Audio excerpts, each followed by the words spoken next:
It seems like every week there is a new lawsuit in the beauty space, and it's been like that for a really long time. I have good news for you because one of the lawsuits we've been talking about for the past couple of years against Kim Kardashian has now been concluded, and it is over, and I have all the results on what happened, who's getting what I think may be happening as a result. We also, of course, have a Forma bankruptcy update. I know some of you are done with the story, but I am still fascinated, and so are many of you.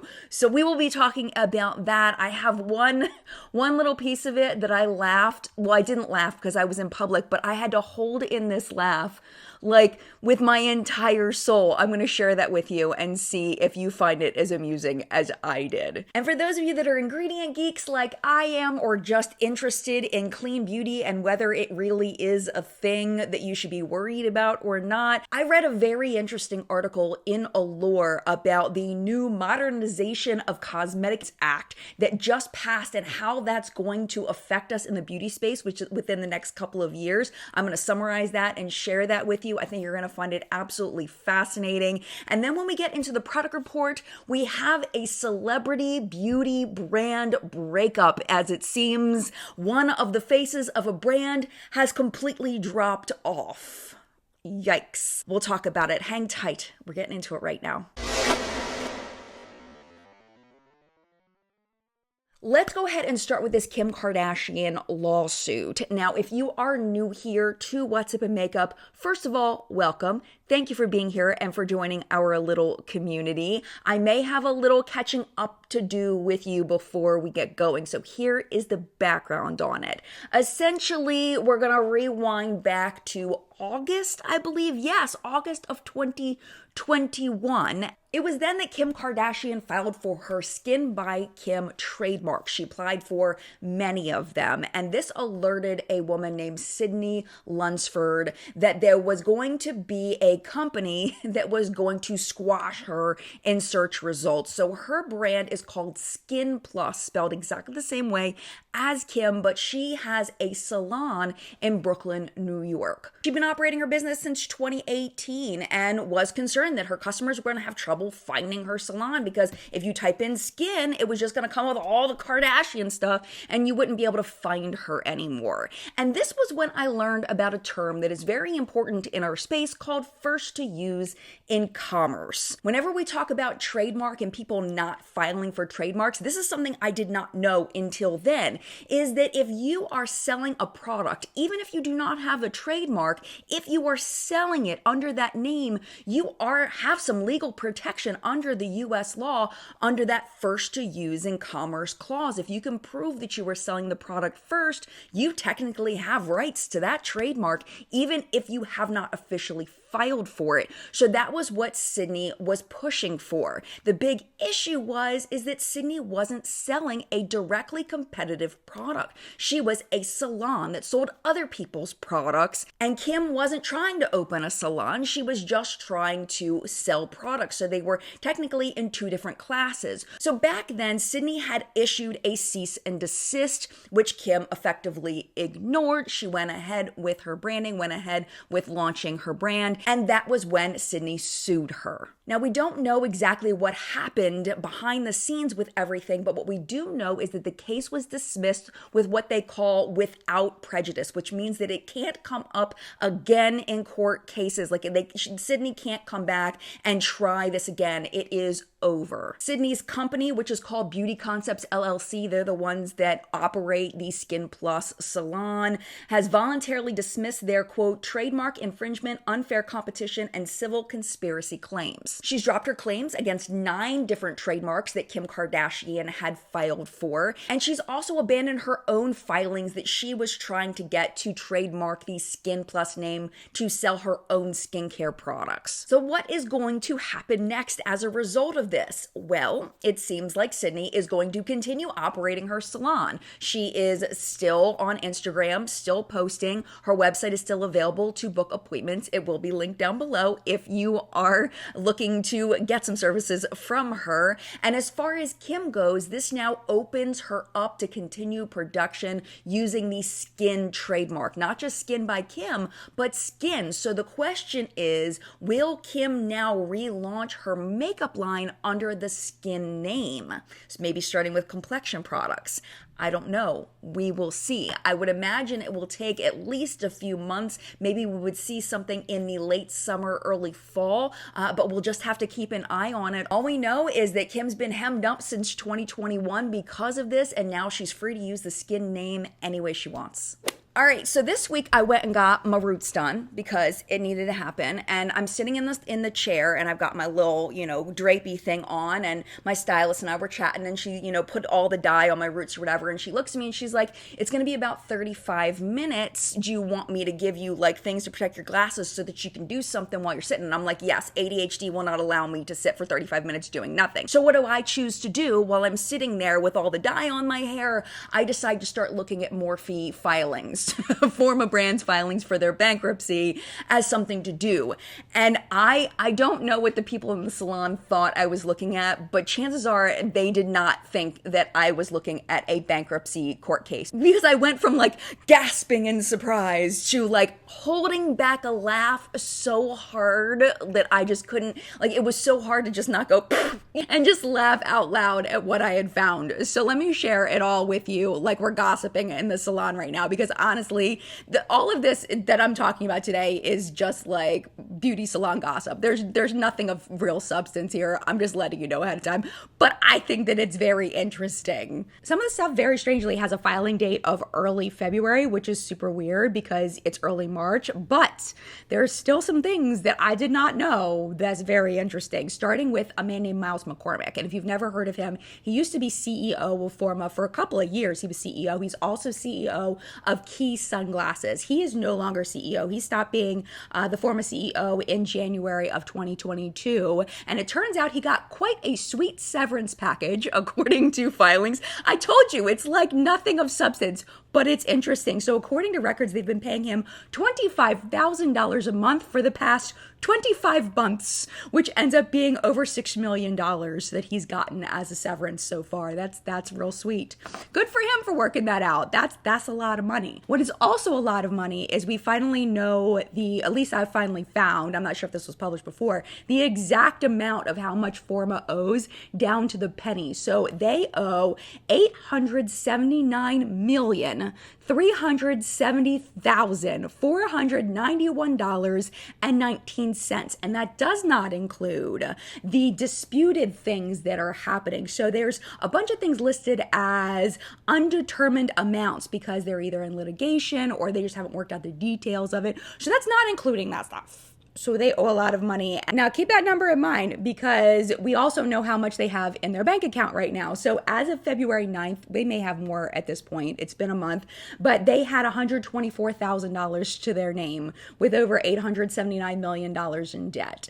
And it's like you sit there and you wonder, how the heck does this happen? Like, how does it get this bad? And they were not doing bad as a company. Their gross revenue for 2022 was $26.5 million approximately. It's just, if you look at the next pages, they were just spending way more money than they were making is what it comes down to. We also learned a little tidbit about Demi Lovato. Somebody actually came to the channel last week and they were like, Demi Lovato never did anything with Forma Brands. Why are you the only one talking about this? If she was doing something, other people would be talking about it. It's like, no, because it's the only reason nobody else is looking. That's why nobody's talking about it, because nobody else is looking. Maybe because nothing is happening yet. But Demi Lovato 100% was doing something with Forma. There were contracts signed, and we also now know that $500,000 changed hands between Demi Lovato's DLGIH LLC company and Forma Brands.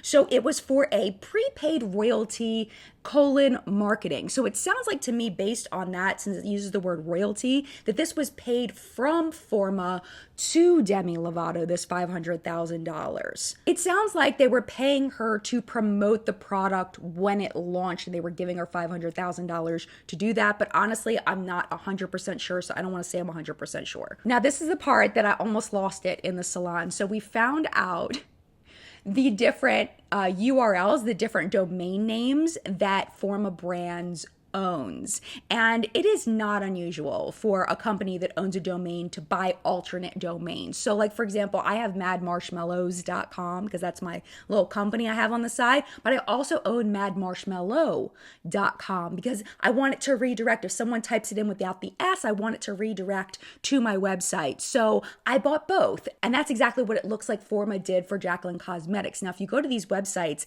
there's nothing there. There isn't even a landing page, which is super weird. So this like JaclynCosmetics.co, Jaclyn spelled wrong, stuff like that. But one, I lost it. Look right here. Look what it says. It says JaclynCosmeticsSucks.com.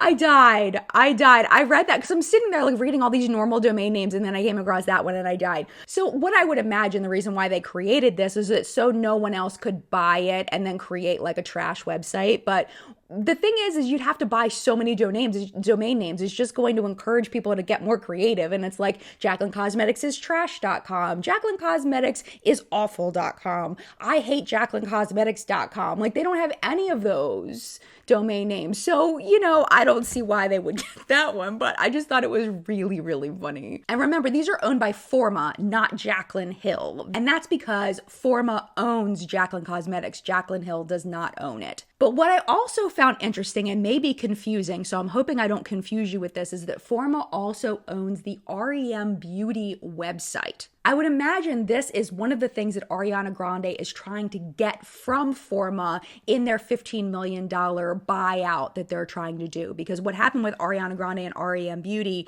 is that they licensed Forma to do a bunch of stuff for them, including the marketing. So it makes sense that Forma would have bought the domain and built up the website and stuff because they were paying all the artists for the marketing. They were posting for their Instagram. Forma was doing all of that for Ariana Grande. But Ariana Grande owns REM Beauty. That's the big difference, is she actually owns her company. She's just trying to get all this licensing stuff back from Forma so that she can be independent without their help. She's trying to get out of her contract. So I'd imagine the website is one of those things. More on Ariana, we see here that her AGRB LLC is claiming that Forma owes her about $1.27 million in royalties, but Forma is disputing it. You can see the little check boxes there where Forma is like, no, we don't owe you that. So we'll see how that plays out. Another thing I found interesting is they also still have an open contract with Oxygen Development for manufacturing and supplying. If you didn't hear that piece, they were the ones that had manufactured Jaclyn Hill's original lipstick launch, the ones where people found hair and different contaminants in them, like little shards of things and little bally stuff and all that. That's Oxygen Development. Forma still has a relationship with them and still has an open contract with them, which I thought was very interesting. The other thing I was wondering, and I've been wondering this since the beginning. So the founders of Morphe, their names are Chris and Linda Twell. They are brother and sister. They're the ones that started Morphe. And I wasn't sure if they were still involved in Forma at all. And now we know that they absolutely are. We can look here, and Chris is listed as his role as founder of the brand. The last payment made to him was February 5th, 2023, which is the last payment made on this paperwork for everybody. Like there's nobody that has a payment date beyond January 5th, 2023. So I would imagine he's still working for Forma Brands in some capacity.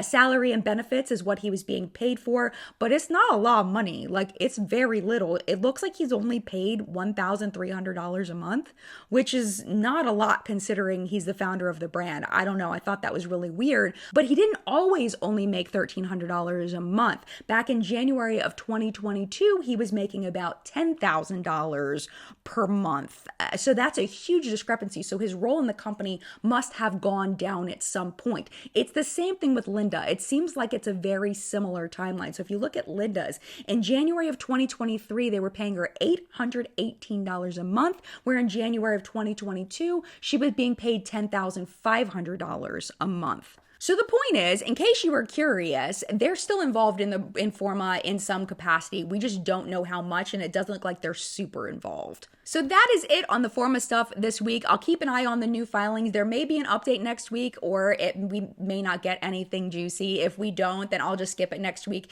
and we'll wait for the 21st because that's when everything is going to be dropping. So make sure you subscribe so you don't miss it. You may have heard whisperings in the media at the end of 2022 about some federal laws changing regarding cosmetic regulation. And this is something we have been asking about in our beauty space, in our community for a very long time. So it's nice to see things moving forward. But since then, I haven't heard a peep about anything changing. I haven't seen anything change. I haven't heard anything changing. I mean, granted, it's only been like 2 full months, but still, I haven't heard anything. So when I saw this article in Allure, I was really interested to see what they had to say about this act. It is called the Modernization of Cosmetics Regulation Act, or MOCRA. And what's interesting about this is the first major legislation in cosmetic regulation since before World War II. That's how far behind the FDA is in cosmetic regulations. It's scary. And as I get into the things that this thing does, it gets even scarier, like how little regulated cosmetics are. There's 4 major points of things that are going to be happening with this regulation. And the first one is that the FDA can now require companies to pull products off the shelves that are dangerous. Yes, you heard me right. Before now, a company, if they made a dangerous product, the FDA could only request that they remove the product from shelves. They couldn't actually make them do it. And it took until now to get them to have that power. So that's a really good thing to have that. The second thing is that the FDA is now going to start requiring more frequent testing for common contaminants that are found in cosmetics. These are things like mercury, lead, benzene, and asbestos. And all of this has to happen by the end of 2025. Now, just to be clear, these are not ingredients that are purposely placed in cosmetics. These are contaminants. These are things that companies don't want in their cosmetics, but somehow make their way in. So for example, asbestos contamination can sometimes happen in the case of talc. Benzene contamination has been really big in the media with aerosol sprays and things like that. A lot of voluntary recalls for those. So the FDA is going to put regulations in place to make sure that companies are testing their own products for these contaminations. Now, this sounds really good until you listen to a cosmetic chemist talk about why this may not be a good thing.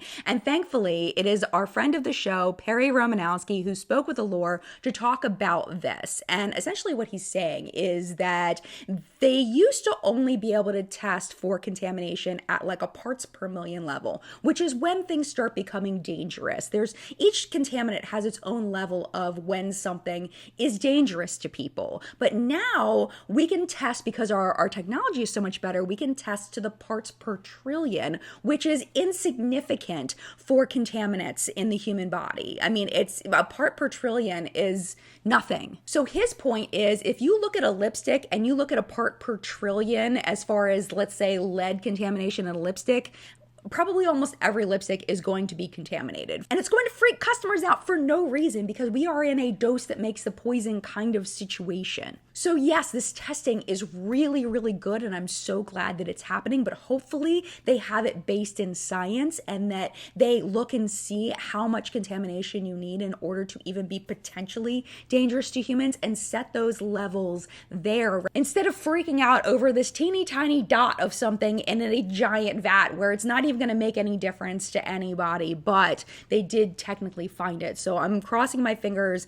that the FDA does the right thing by that to protect customers and also avoid unnecessary recalls. Number 3 is also a really good thing, but could also hurt indie brand cosmetics, in that they want to start cracking down on inspecting facilities that manufacture cosmetics. So they are looking at facility registration, good manufacturing practices, good record keeping, and reporting of serious adverse effects, as well as safety substantiation. Of course, we don't want, Grandma Sue going out to her garden and trying to pick something and accidentally picking poison ivy and putting it in her hand cream cream and then selling it at the farmer's market. You know, we don't want that, but we also want indie brands who don't have a lot of money but have a lot of creative ideas to be able to get up off the ground and start things. And tests like this and having these kinds of regulations and inspections can be thousands and thousands to tens of thousands of dollars, which would inhibit the ability of indie brands to get started, which would be really sad. So again, I'm hoping that the FDA, you know, thinks about that and considers that as they're kind of finalizing how all of this is going to work in practice. And then finally, number 4 is about allergen warnings. And I freaking love this. You know how when you have food, you have to have like an allergen warning. It has to say, you know, allergens, wheat, milk, tree nuts, whatever. They're going to do that on cosmetics, which I love. And one of the biggest things they're going to put on there is common fragrance allergies, things like linalool and citral and limonene and stuff like that people are commonly allergic to. And also, the term fragrance can hide a lot of common allergens in it because they don't have to specify what kind of fragrance is in the fragrance. So companies are going to be required to disclose that information in one way or another. I don't know if they're going to have to break up that word fragrance and be more specific, or if there's just going to be a label that just says fragrance, kind of like a food product might say milk. We'll just have to wait and see. And then the next question is, how long are we going to have to wait and see? It seems like 3 years, everything has to be like on the books and going. So it should be within the next year, and then finalized, everything updated by 3 years. And I'm actually really excited about this. I just hope that the FDA like considers things and, you know, is very careful about how they set all this stuff up. I don't have high hopes, to be 100% honest. We'll just have to see how it all shakes out.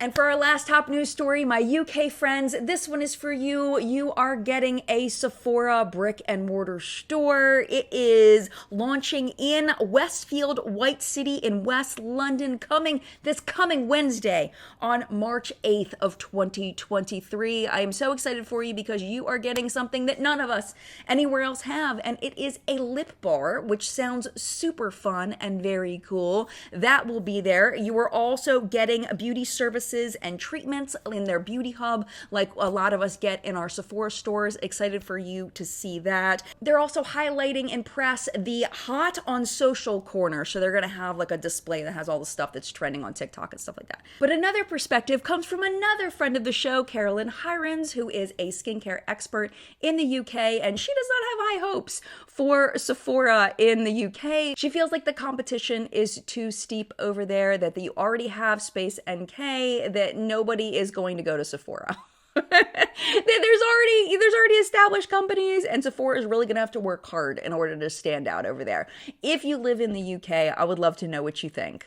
All right, let us move into the product report, starting with a new ad campaign for Maybelline's new mascara, and it is called the Falsies Surreal Extensions Mascara, and it is promoted by their first digital influencer. Her name is May. She is teaming up with real person Gigi Hadid to promote this mascara that they say extends your lash reality with plus 36% length. It also claims to have 10 times the volume, using a mix of fibers of different sizes built into the mascara. And this is what I don't understand. When you have a fiber and you put it into a liquid, it doesn't stay like this. It goes like this, and it goes like this. Like, how are we going to get those fibers to stay like this? And then how are we going to get them onto the lashes like that? And how are we going to get them onto the lashes and extend them in a straight way that doesn't look like this? I don't know. I'm very skeptical. We'll have to see. It is $9.99 at Target right now. If you're curious, I may have to pick this one up because it sounds weird. We'll see. What sounds a little less weird is Sigma and Christen Dominique. They have teamed up for a brush set. It is 6 never-before-seen brushes, which is a lot to say for Sigma because they have lots of different shapes over there. Limited edition designed by Christen Dominique. There is a face contour, eye and nose contour, all over face powder, setting powder, brighten and bake, and angled cheek, $105 for the set. ColourPop is pushing out the spring already with the Heavy Petals collection. It is $98 for the whole collection. Individual products are $8 to $18. There's the Heavy Petal 12-pan palette. It is cute. I do like the whole burgundy peach with a little touch of light green kind of look in there. It looks really cute. Along with the palette, there are 4 cheek dews, 4 luxe lipsticks, and a rose softening face milk. MAC has collaborated with another artist. I don't know fashion, so I don't know him, but he's very interesting. Richard Quinn. It's a 60s inspired collection with shades for face, lips, and eyes. He is a fashion designer. I don't get it. Like, tell me if you get this. Are you a fashion person and do you get these photos? Because I do not understand. It's art, and I guess with art, it's open for interpretation. I don't understand. But I guess I don't have to understand. He's doing way better than I am, I'm sure. So let's let that go. But he is known for bold and emotive women's wear and textiles, is what Google told me. In the MAC collection, there is a branded Fix Plus Cherry Blossom. There is a branded MAC Stack Mascara, a lipstick, an extra dimension skin finish, Color Excess Gel Pencil Eyeliner, and the Quinning eyeshadow palette. New from Too Faced. Very interesting here. I actually don't hate this color story. This is the Italian Spritz Lake Como cocktail inspired palette. It is launching today on Too Faced website. It is cute. I hope it smells like oranges. Why did Too Faced, after the peach collection, not do a strawberry collection and then do an orange collection and then do, they did the chocolate collection. Maybe they could, you know what I mean? Like, why didn't they stick with the food themes like they did with the peach, where everything was peach? I feel like they need to go back to that. That's just an opinion, though. But all is not well in the beauty space. No Beauty used to be owned by Vanessa Hudgens and Madison Beer, but it seems that Madison Beer is now gone. No Beauty has wiped their Instagram, and now it's only Vanessa on there. They've changed their color schemes on it. And if you go into the Wayback Machine, which is something that I did, of course, because I was curious and I wanted to see what their website used to look like, it used to have 2 founders listed on there, and now very clearly, within the past 6 months or so, it's changed to just being Vanessa on there as the founder. It looks like they were friends before this, so I'm hoping that they are still friends behind the scenes, and maybe just business-wise things didn't work out, or Madison wanted to go do something else or whatever. Hopefully things are okay. But no matter what's happening behind the scenes, I'm curious to see how this rebrand goes for them. Before we go to Sephora, I just want to share with you one more thing. There was an article I read about this and I could not stop. Technically, this brand is meant for children. And teenagers, but I'm so excited for this. I might actually order some things. The company is Australian and they just launched in the US. It's a company called Allkinds. And they have the cutest stuff. So check this out. There is the Fresh Jam Exfoliating Wash. We have a whipped shower foam in various scents. We also have a maple syrup scented body wash. And check this out. This is a microphone shaped sponge. So if you're like a shower singer, you can like sing into your shower sponge. And it's just so freaking cute. Prices range on here from about $10 to about $20. All right, let's go ahead and move over to Sephora. Just a few new launches at Sephora and Ulta. Let's start with Gucci. So this is the Eternity of Beauty 24-hour full coverage luminous matte finish foundation. It does come in 40 shades, and this is a gorgeous gradient. Really, really beautiful here. $69. It does look like it launched about 2 weeks ago, but it just showed up on Sephora's website. I am very curious what they mean by luminous matte. That term always catches me off guard. I would imagine it's another way to say like soft focus. It's matte, but it's got kind of a little bit of a not matte kind of finish to it. Like a more of a natural skin finish, I guess. One iconic London product at Sephora and one at Ulta. Let's talk about the Sephora one. This is the Rollaway Glow Highlighter, $29, 3 shades. They say it's an instant illuminator housed in a genius roll-on applicator that seamlessly melts into the skin. And I'm wondering how this is going to work, whether it'll apply the correct amount of product, because I feel like roller balls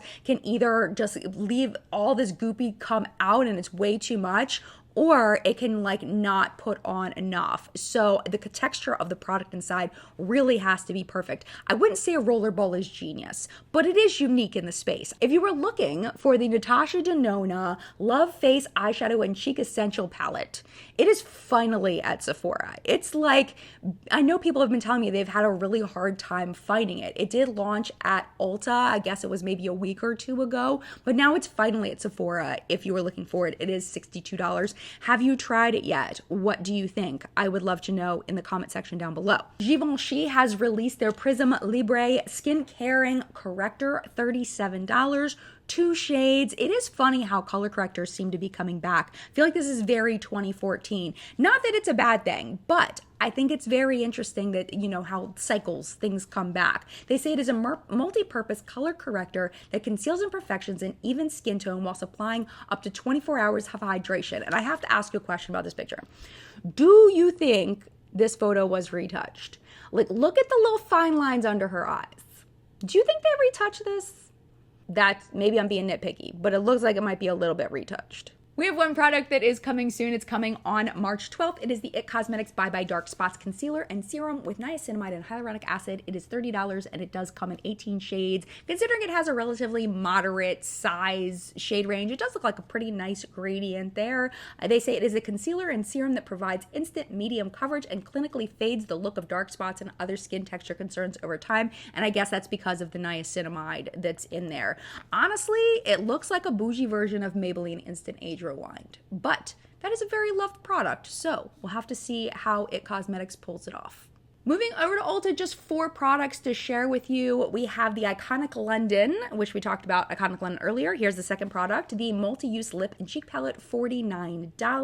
How do you feel about lip and cheek palettes? Because I never use them. Like, I will take a gloss and put an eyeshadow in it and make a lipstick out of it, but for some reason, lip and cheek palettes are too far for me. I don't understand why I don't like them so much. Do you like lip and cheek palettes? I never like them, but it is available now if you're interested. Then we have the Mented Perfect Prime Primer Stick, $28. They say it creates a smooth, poreless canvas for your foundation. They say it's long wearing and it's used to blur and control shine. Smashbox has also released a new lipstick. It is called the Be Seen Plus Be Legendary Prime and Plush Lipstick. It is $28. They say it is an 8-hour satin lipstick in a red shade specifically created to complement a range of melanin-rich skin tones. And then finally, launching today, the Urban Decay and Smiley Naked Mini Eyeshadow Palettes. There's 2 different colorways. They are $33 each. They say it includes happy hues in mini eyeshadow palettes, perfect for travel or on-the-go slayage. And I have a question for you, and I feel really stupid for asking this, but is Smiley a person? Or is Smiley like just like a smiley face that is trademarked in some way? Like, is this the Forrest Gump Smiley, or is this a real I don't know. I honestly don't know. All right, PR purchase product of the week. I do have a couple of products to share with you. Let's start with the brand new Gerard Cosmetics Slay the Bake blurring powder. I used the pink one today. It is supposed to be, or at least people have said that it's a dupe for the Huda Beauty one that I haven't used. I'm not a big baking person. I've never used pink under my eyes before, but I have to say I like it so far. This is just the first time I've used it though, so I will have to keep using it. I definitely saw a difference in the tone of my under eye, but I really need to play with it more to see whether it's something that I feel like is worth getting a pink setting powder for under the eye versus just using a regular setting powder. It is real pretty though. And then Laura Lee Los Angeles was kind enough to send over their new lip glosses, including this one in Sparkling Iris, which is what is in the center of my lips today. I can't stop with this stuff, the Pleasing by Harry Styles gloss medium stuff. And then I used this eyeshadow palette that I had purchased a while ago from ColourPop, the Star Wars Mandalorian palette, which I think this collection is back, if I remember correctly. But I used the gloss medium and this shade down here to create my lipstick. And then I took Laura's gloss and put that just right in the center. Let me swatch this for you by itself though, just so you can see it. And as a side note, it does have a magnetic closure, which I think is really nice. It is very sparkly, and it does leave behind little tiny glitter particles. So if that's not your jam, you want to stay away from the shade, but I think it is super pretty. Notable sales this week from Dermstore. We have the Beauty Refresh. It is going on from now until March 10th, up to 20% off of many of their products and brands. You're going to use code REFRESH on their website. Brands include Peter Thomas Roth, GHD, and Tarte. Dermstore Rewards members can also score double points on certain brands that are excluded from the 20% off discount, including Dermalogica and Obagi Medical. Lancome has their Splurge and Save sale, which of course you're going to save more if you spend more. If you spend over $200, you're going to save 30%, 25% off if you spend $150 or more, and 20% off if you spend $100 or more. No code needed. It's automatically going to give it to you at at checkout. And then over at Huda Beauty, we have 25% off for their friends and family sale going on now. And then coming up very, very soon, we have the Ulta 21 Days of Beauty. That is going to be starting on March 12th and running through April 1st. And finally, we have made it to our artist shout out of the week. Allow me to introduce you to Alexa Jenna. Oh my goodness, so much joy over here on this page. Let's go ahead and go into their first look, starting with this one where they got to play with the Glisten Cosmetics Spectra paints. That silver is stunning, absolutely stunning. You know what I love about this? I love the organized, messy vibe. You know, there's definitely a plan here, but it also kind of looks like silver spaghetti, which I also love. And you can tell it's a plan because the eyes match. But I also love the touches of the white mascara that she put on there, that it just adds to that like messy, organized vibe. Very, very cool. Second look, oh my gosh, I love this one so much. This was their Valentine's Day look. And I saw a lot of Valentine's Day looks, but this one, I did not see anything like this. I see this all across their Instagram page. They are not afraid to use bold color. The blend from the bright pink to the purple to the blue is absolute perfection, but what really sets this off for me are those metallic and white cloud designs. Like, what? I love it so much. And then finally, this one is not super complicated, but it is so freaking pretty. Again, bold colors, no fear, just playing. Love that for them. And the question I have looking at this is, how does one get green to meld perfectly into magenta? I still don't know.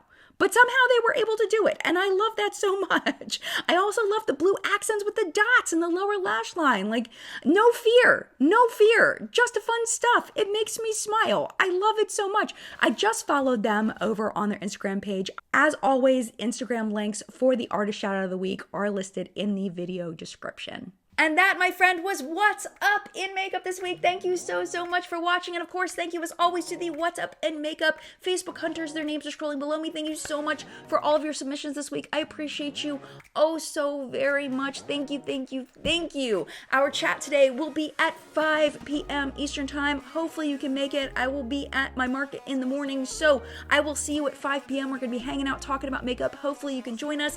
If you can, wonderful. If you can't, it is no problem at all. It is very easy to find, especially if you're subscribed. You just need to go to your subscription feed. It should be right there. But if you're not subscribed, you do have to jump through a couple more hoops, but you can also find it. Just go to my channel, Paige Genlove, click on my videos, and then click on the live tab. That's where all of my live streams are housed. You'll be able to find it there and be able to participate on the replay just by chatting in the comment section down below. Thank you again so much for choosing What's Up in Makeup to watch. I hope you enjoyed it. If you did, please hit the thumbs up button on your way out. It really does help me out so much.